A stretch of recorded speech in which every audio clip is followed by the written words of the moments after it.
KPMS Karunagappally taluk union വാർഷിക സമ്മേളനം നടത്തി. ഭീമിഷൻ കോർ കമ്മിറ്റി അംഗം അഡ്വക്കേറ്റ് സജി കെ ചേരമൻ ഉദ്ഘാടനം ചെയ്തു. കേരള പുലയർ മഹാസഭ കരുനാഗപ്പള്ളി താലൂക്ക് യൂണിയന്റെ വാർഷിക സമ്മേളനം നടത്തി. കാർഷിക വികസന ബാങ്ക് ഓഡിറ്റോറിയത്തിൽ സംഘടിപ്പിച്ച വാർഷിക സമ്മേളനം ഭീമിഷൻ കോർ കമ്മിറ്റി അംഗം അഡ്വക്കേറ്റ് സജി കെ ചേരമൻ ഉദ്ഘാടനം ചെയ്തു.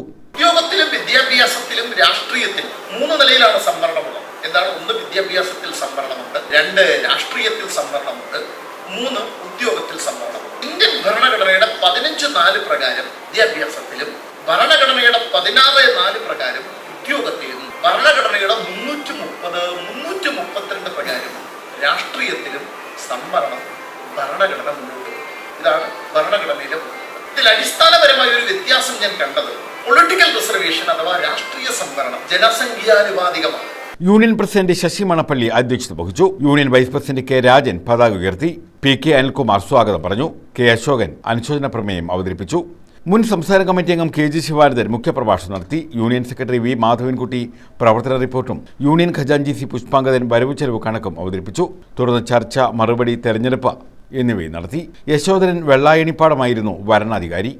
News bureau, Karunagappally.